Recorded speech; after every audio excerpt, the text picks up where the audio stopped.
We're obviously big fans of the Elder Scrolls ourselves. These are the kind of games that we would be playing if we weren't here making them. This is the whole important part. This is the frothing, or as we say here, making a potion. That's how we make potions in Skyrim. There are about 30 or 40 of us. We've been together for over 10 years at Bethesda Game Studios. These are the same leads that were working on Morrowind, Oblivion, and this is their third Elder Scrolls game with Skyrim. It wasn't a question of whether we were going to do a fifth one. It was more, what did we want it to be? How is it going to be different? Skyrim is sort of this culmination of over a decade's worth of making open world RPGs, and we're trying to take everything that we've learned and focus it onto this one game. You're the leader of the rebellion. I thought it was weird when he said, "You're the leader of the rebellion." Like, is it just because it's a robo voice? Sort of starts like with a kernel of ideas that Todd has, and a couple of the key people who've been here for a long time worked on all the Elder Scrolls. So we sort of know, like, after the previous game, what was the feedback, or what was that game? Then where is this game set? What do we want to do different? What do we want to improve upon? Usually with great gnashing of teeth. That's usually where you start. One of the reasons why we did Skyrim is it has more developed lore than some of the other places. We've written more about it. There's been more references in books. So we knew more about it. We had more of a starting place, and it was also, we thought it was cool lore. What is the tone of the game? How does the player feel about the world they're in? We're going to let you create who you want to be, so we don't want to define as much who you are as much as how do you feel about the world that you are exploring. And so for us, when we first start talking about one, is what is the tone of the world? And then everything else comes out of that. So Matt will go off and make art and start to sort of get the look based on what Todd has said and what they talked about. And the designers, Bruce and those guys, will go off and sort of come up with the main quest and the characters.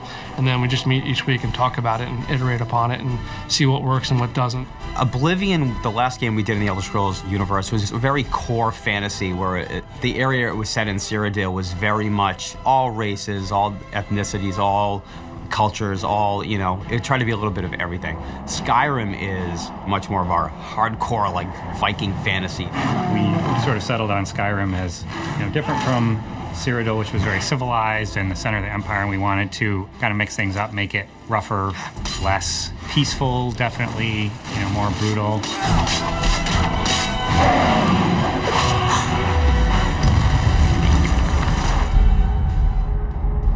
Skyrim starts the way every Elder Scrolls game starts. You're a prisoner, you don't have a background. And it's sort of like an Elder Scrolls tradition. We want the player to fill in those blanks, with their own imagination.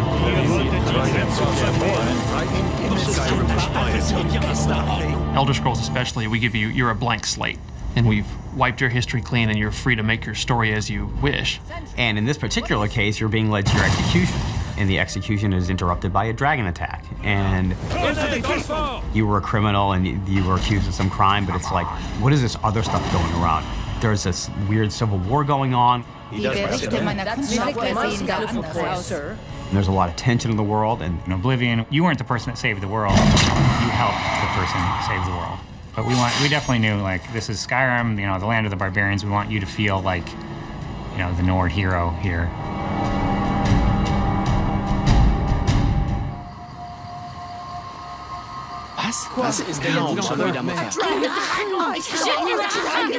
If you were to look at the PowerPoint way back in the day, dragons was #1 on that list. We are going to do dragons in a way that you've never seen before in any RPG. We haven't had dragons in the Elder Scrolls. We had one in Redguard, but that game is set in the past.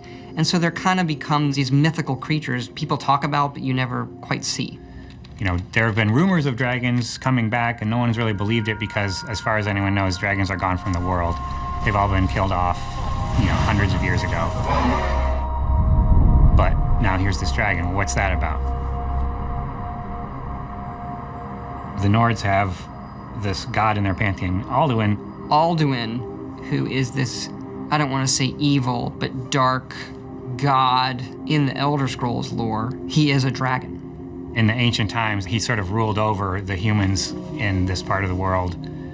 Alduin's Wall is sort of a history in stone. of the last time that dragons were seriously resisted by the human beings of the world. And it tells the story of how Alduin was defeated the first time. And the prophecy goes that he will return and eat the world.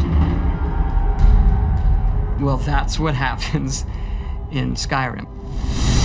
And part of what is written on the wall is the player's journey, the player's destiny. And so you start out trying to figure out, what does it have to do with me? Pretty early on, you learn that you're Dragonborn, and so you're trying to figure out, what does that mean? The Dragonborn is someone who has the soul of a dragon, and there hasn't been one in so long. People almost wonder if it's a myth. Dragonborn is like, that's something where it gets really kind of metaphysical, we don't want to define it too much. That's what we do want it to be. Well, how does that work? You show up and you start exhibiting these powers, and people are like, oh my God, could it be true? Is this the Dragonborn? Does this person have the voice, the Thuum, this power of old? And if so, what does that mean? And what it really comes down to mean is anointed by the gods with the soul of a dragon. This is something that, once every few generations, you have someone who's born with this ability. So you as the Dragonborn, you must resolve the problem with the dragons. You must find out what it is they're back here for, and you have to take this head on.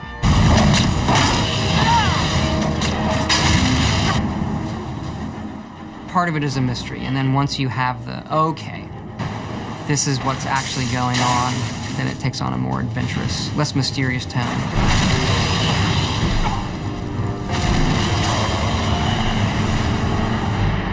Like a lot of game story ideas, it comes in little fits and spurts, and it starts with something simple and starts to grow into something more elaborate, and finally you take away some of the excess and you're left with something rather clean. For us, it started with a very simple concept of dragons. If we're going to do dragons, we need to do dragons right, because it's a big deal. This isn't something you can just, oh yeah, there's another creature like a bear walking around in the woods. Part of our challenge was to make the dragons familiar without being 100% cliche.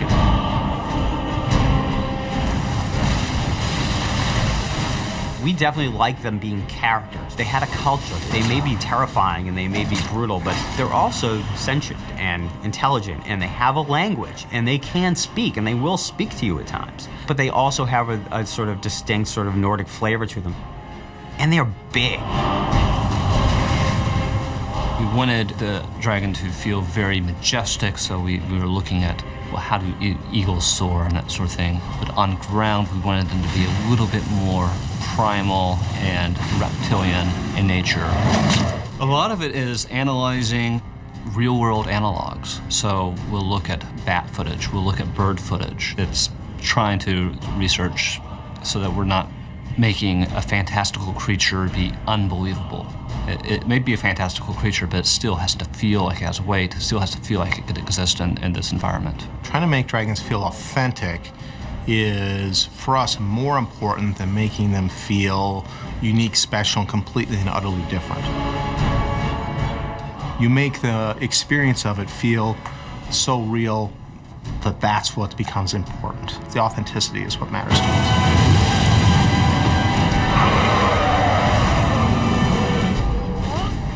In the Elder Scrolls lore, the ancient Nords had this power of the Thuum, the ability to shout and form these words of power. It was written then, it was never intended, this is the language of dragons. But when we started, we're gonna do Skyrim, or we're gonna have dragons come back, that was a pretty quick decision. It was like, that's what we always meant. When the dragons in the game, you can hear them speaking the language. So that got us talking about, well, what does this language mean for the player? What kind of device will this be? And so we decided to create this dragon language. Emil, I want you to write this song. That's how it started. Can you write a song that works in dragon language, that rhymes with the Elder Scrolls theme, when translated into English, also makes sense and rhymes? He's able to come up with things, I don't know how he does it. I found recordings of Beowulf in Old English. That gave me sort of the overall feel. As the story goes, he kind of sat on it for a while and went home one weekend and heated up some mead and wrote the thing. And he came in on Monday, there it is, and it was like, oh my gosh, this actually works. Each shout has 3 components. There are 3 words. And so it becomes like, okay, I say one word, you know, foos, and then ro, and da. And so when you're doing this as a gameplay device, it's like, it has to all meld together, like foos, ro, da. When you say, foos, ro, da, like that, that's when the big clap of thunder, you know, should fire off in the game. And this blast of energy comes out of the player and knocks your opponent off their feet. And if it all times up just right, it feels perfect.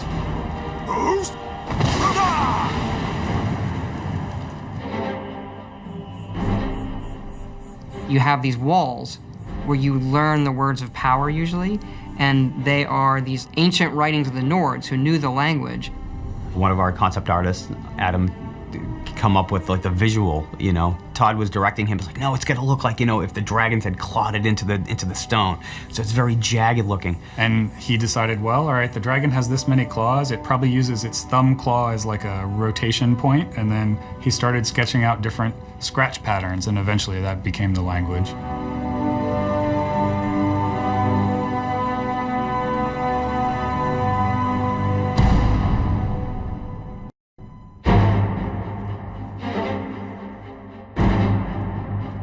Skyrim's the most northern province in Tamriel, so it's the home of the Nords. It's really heavy, snow-covered mountains and this really rugged environment. Really one of these like large, craggy features that erupt out of the ground, giving you these kind of dramatic, sheer visuals and vistas to walk and travel through. The world is our main character. Even though you're playing somebody, we have these NPCs, we have a story, the main character of the game is the world, the province of Skyrim. So the world in this region really defines the entire look of the game. What creatures live there and what alchemy plants grow there. So we come up with a set of foliage that grows in each region, different color palettes, different lighting, different weather, and then make sure that transitions well between the different regions, but then still fits in with the overall aesthetic of the world. What makes our RPGs different is the amount of time we spend just building the world and thinking about, as you walk through the game, what are you going to see when you walk into town? You know, what are you going to be able to pick up? What are you going to be able to craft? What are you going to be able to eat?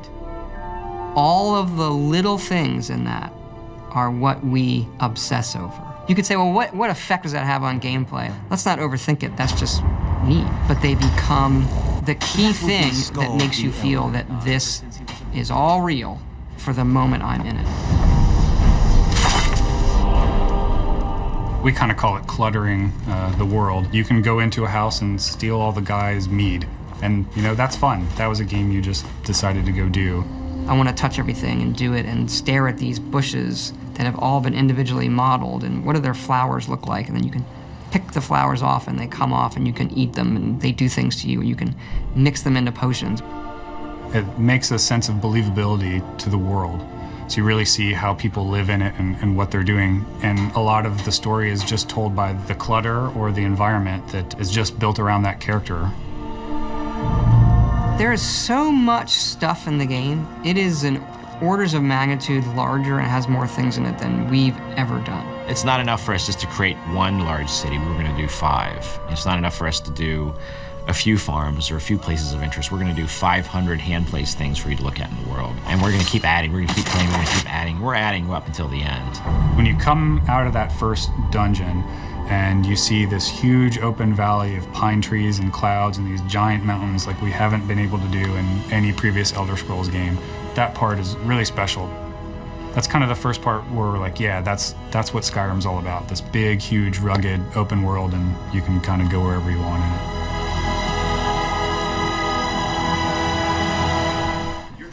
Rebellion. If they capture you, oh guys, where are they taking us? I can go. Yeah, did you see that, Josh? What is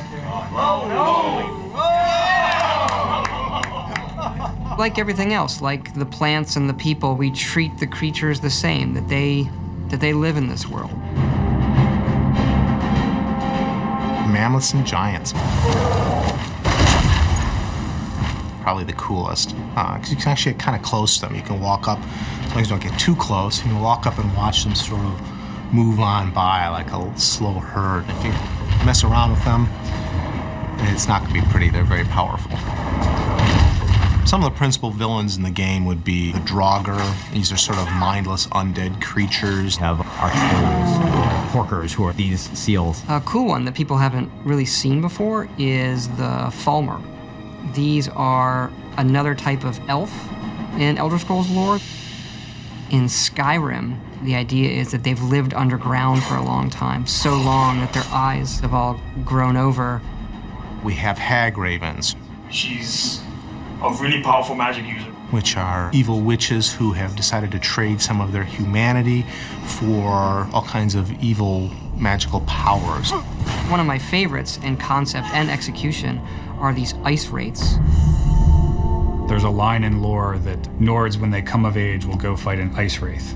But we didn't really know what an ice wraith looked like. So we didn't want to do just a typical ghost specter thing. So we worked with one of the concept artists, and he had this idea for this really cool serpentine crystalline ice creature. And they move on the wind. That's the kind of thing that feels more unique to this game. They're pretty terrifying.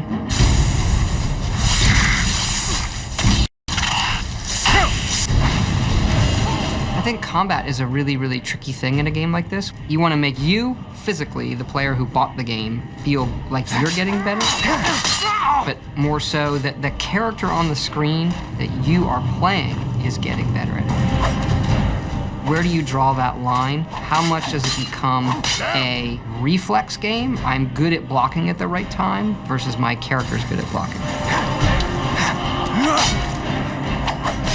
Look at combat in a big way. Tried to make it more emotional and impactful and visceral.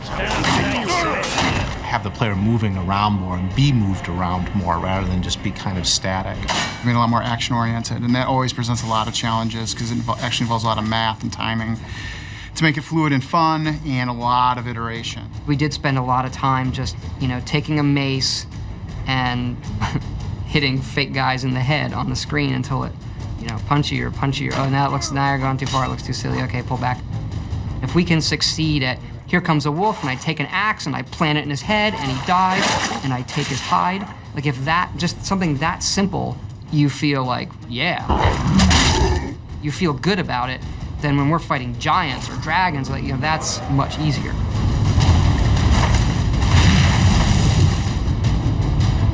I might switch the camera move on this one though. And we looked at the visual experience. The visual experience for us needed to be more immediate, needed to be more like I'm there in the world. For certain kill moves, you're gonna see that the camera's gonna slow down, pop into third person. There's a lot of fun going to some cinematic perspective quickly and watching your character do something really cool. We wanted you to be able to see the sword shove through their torso and come out the back like I'm being a real badass, like I'm going to slaughter people, creatures, whatever is out there, I'm going to slaughter it. Tim Lamb had my favorite name for it, which was Violens. Cinekill was the other one. So we've had all these different names. Any month there was a different name. So I think this month's name is Kill Cam, and I don't think we'll change it. We're getting toward the end. That's Claff the wizard. He's dual wielding. The key to combat in Skyrim is being able to wield weapons and spells in both hands. So that's a new thing for us. One of our big mantras going into the game is you are who you play. And a lot of that is, what are you gonna put in your hands? Dual wielding now means I can have a spell in this hand and a sword in this hand. Or I can have a spell in this hand and the same spell in this hand, and what does that do? Oh, guess what? It does something even more powerful. And so that all plays into how the combat plays out.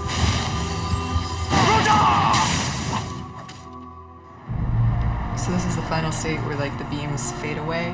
And then this was the current test of the Skull Corruption cast.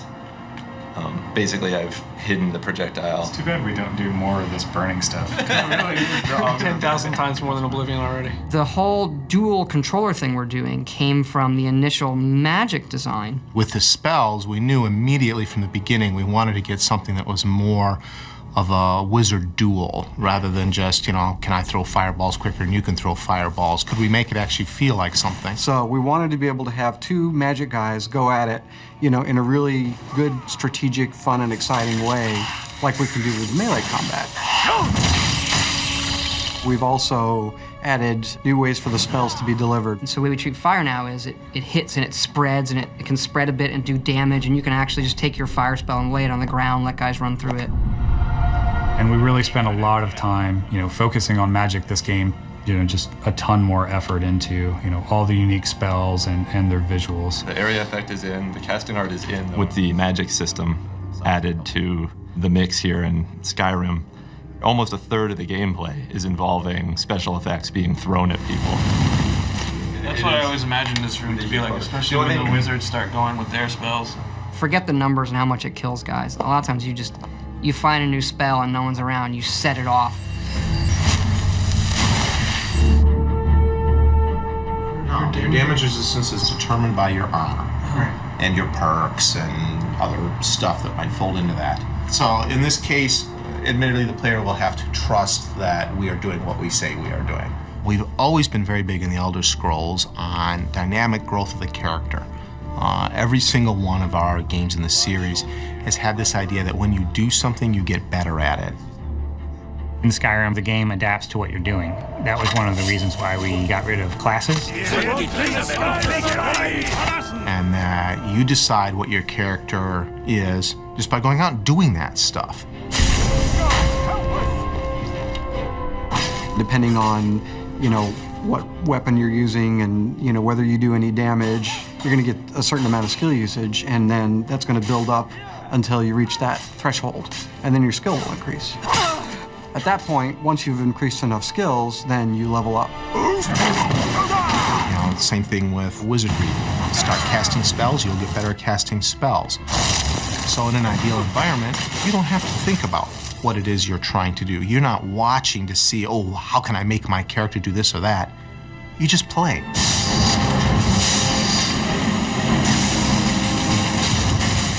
And the game responds. The game responds by letting you become those things. Every time you level up, you get to pick a perk. And the perks are what really defines your character.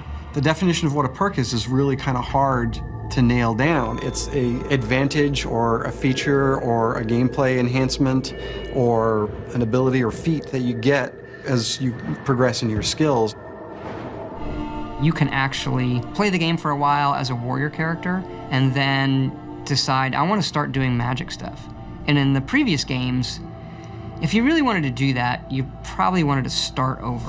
Well, in Skyrim, you can start doing it and you suck at it at first. And then eventually it starts affecting you more, and then you can make up that ground without throwing away however many hours of gameplay you've already done. In Skyrim, we like to say we are what you play, and it sounds like a catchphrase or whatever, but it really is true. Who do you want to be? The game is going to have some outlet for that. So on some level, we get ourselves in trouble by trying to make the ultimate fight dragons game, the ultimate be a warrior game, the ultimate mage game, and the ultimate thief game, and the ultimate assassination game, and the ultimate I'm picking plants game. All of these kind of different styles. We want to pay off.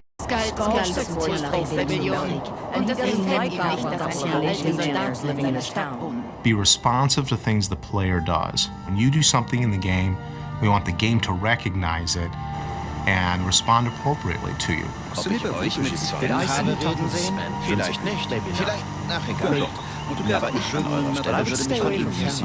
How does that AI tie into a story? Like, how do I get quests from them? How do they become my friends?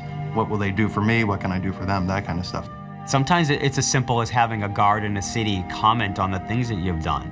Hands off that, Multi. Not a patient man. The game has now responded to something you've done in a way that makes sense and feels like the natural world. You have no idea how much data is in this game. Here are some staggering numbers. There are 31 quests in Fallout 3. In Skyrim, there's 244 of these. Things like collecting dog tags, delivering books, things that we do as objectives right now. And a lot of these repeat because they're radiant. The game is insanely big. Every Elder Scrolls game has its main quest. And the main quest in Skyrim is unraveling the mystery of the Dragonborn, and so that is definitely your heroic path.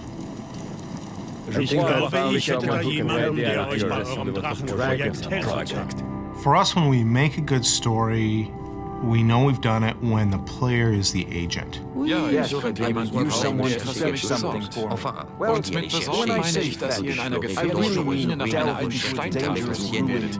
Vielleicht ganz dort ist ihr. If we pose an interesting problem, and then we let the player solve it in whatever way he deems fit, that's going to make the cool, interesting story. If you decide not to do the main quest, there are different quest lines. My favorite quest line is the Dark Brotherhood quest line. The Dark Brotherhood is the Assassin's Guild. They do the secret ritual ceremony to summon the Dark Brotherhood.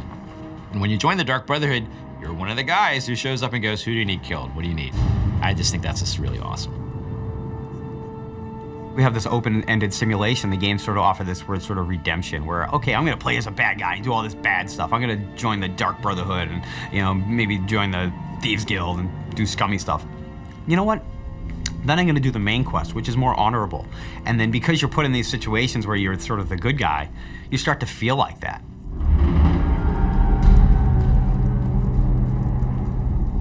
The big transition in our studio from Oblivion to Skyrim is we never actually had dedicated level designers in Oblivion.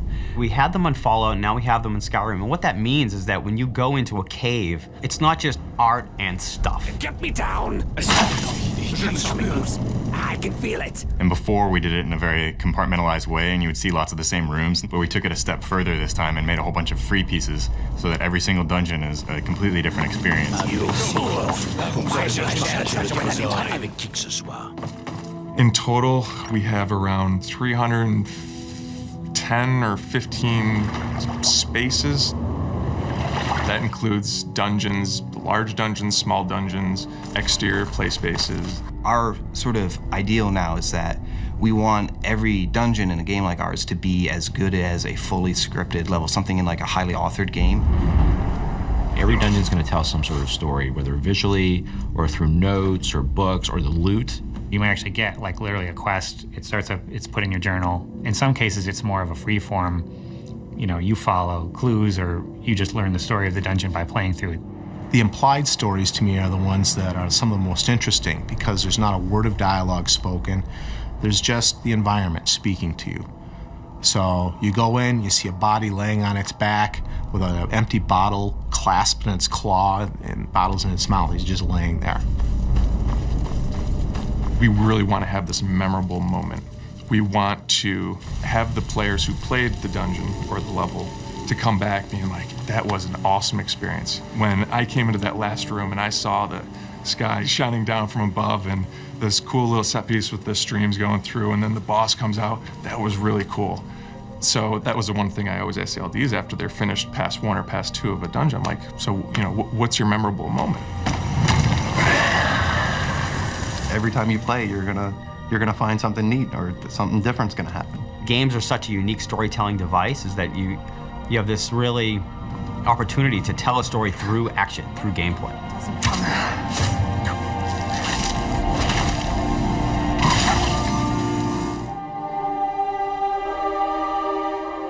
Character animation is something we really wanted to improve upon from our previous games. There are thousands of animations for the players and NPCs alone, not to mention all of the animations for all of the creatures.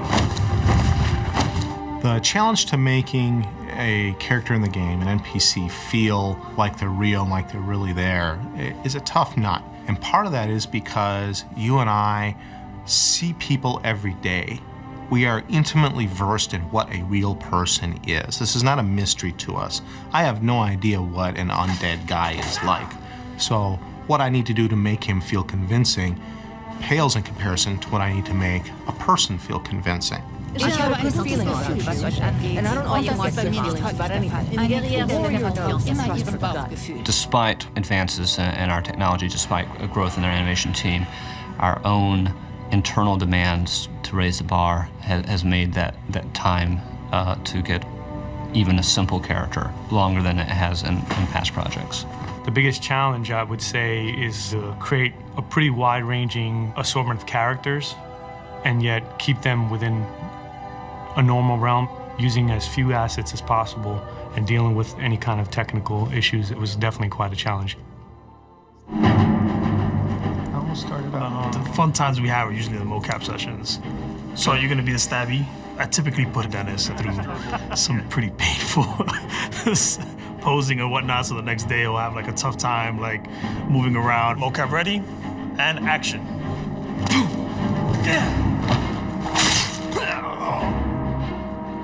One of the things that we do a lot is kind of leave like messages and pranks on each other. Rick killed me yesterday, you know, that mocap session was too much.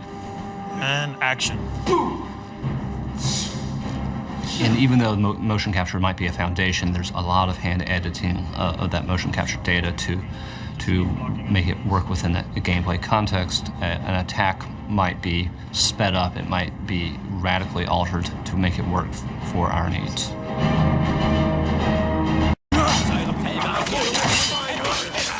I think the best NPCs, you can tell a lot about them from the voiceover. I've been thinking. That little bit of writing and how they say hello is, I think, like one of the hardest things to do. Only be better than ride the enemy. You know, in Oblivion, we had like 12 actors, and that was one of the complaints is you walk in Oblivion and you hear a lot of the same voices. So for Skyrim, we want to definitely improve on that dramatically, and we're talking dramatically, like night and day.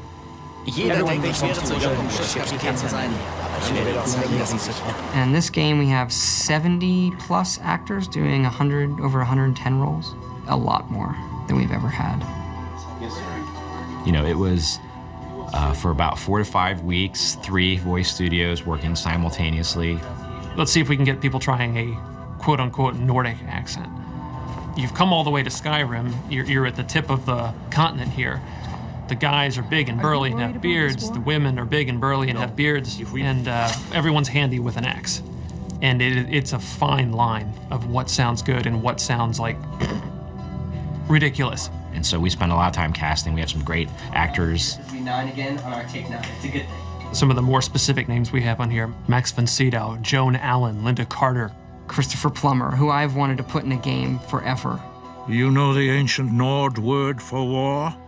Season unending. And so it has proved.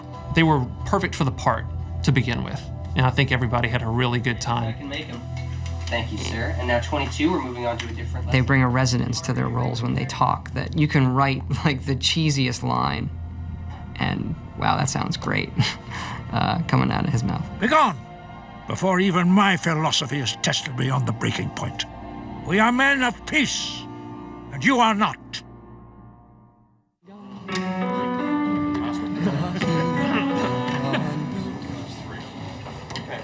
So any questions on the pronunciation? Let's try it.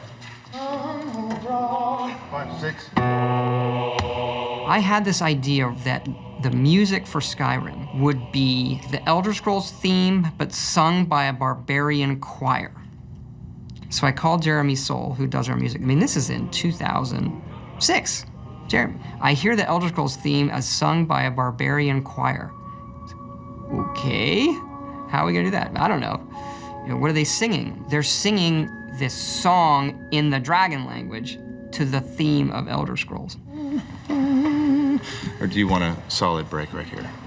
Let's go ahead and carry it. His work on the main theme of the game set the tone for the rest of it. And eventually we went out to Los Angeles to Sony's scoring stage, and then had just a fantastic choir and choir director. Settle. And the choir was only made up of about 30 people.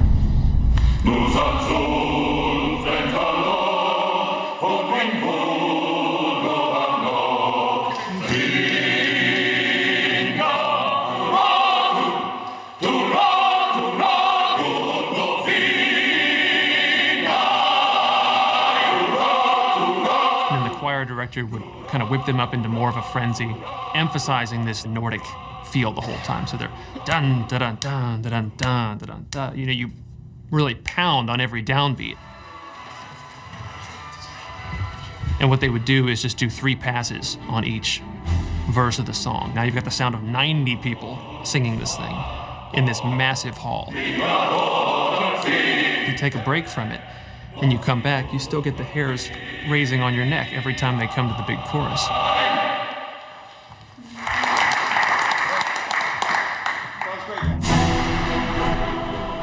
We don't script the music too heavily to where we're trying to match every moment that the player is doing or anything like that. And it has a weird way of justifying itself to you. You feel like this big sweeping score as I'm rounding this bend and seeing this mountainous valley view is playing for you.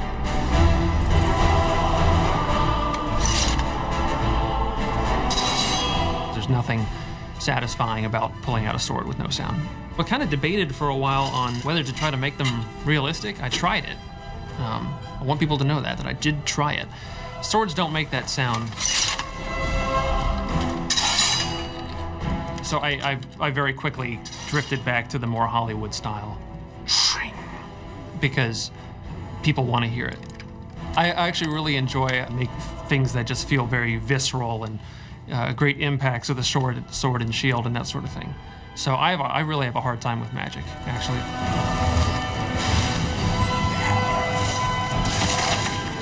Like a calm spell, say. What do? Play the sound of someone going, shh, calm. And so I have a hard time with those. I just try version after version, and chances are the one you hear in the game is the last one I did before we ran out of time. Hey.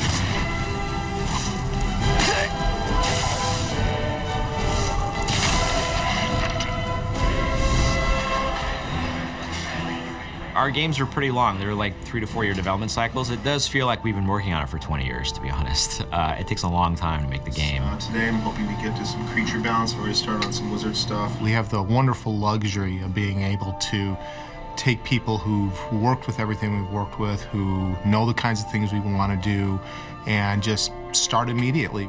You're working with guys who know you and know your strengths and your weaknesses, and you bicker with them and you share laughs with them. And at the end of the day, as long as you make a great game, that's all that matters. You know, I don't know if everybody knows, but the artists, the world artists, did finish, you know, end of June, nav meshing the entire world. Every time I sit down with a meeting with them, you know, every now and then I have to remind myself, I'm like, hey, I'm talking to Todd Howard. He's a pretty cool guy. Todd is very clear on what he wants. He'll walk into a room where we've been working on something and say, nope, should have been like this, or do it like this, or that's just right, instantly. If you enter his office, no matter what the problem is or whatever, as soon as you leave, he'll make you feel like $1 million. He doesn't come out every week and beat you over the head with a 2x4. He's like, you're not working hard enough. He just does that every other week. All of those things that we liked growing up and the melding of technology and art. Video games, I think, are the ultimate melding of those art forms. Because if you look at a film, they can spend hours rendering one frame, and who cares? Okay, do that 30 times a second. That's a much trickier problem. And make it fun when I push the buttons. You know, I find that really interesting problem to solve every day.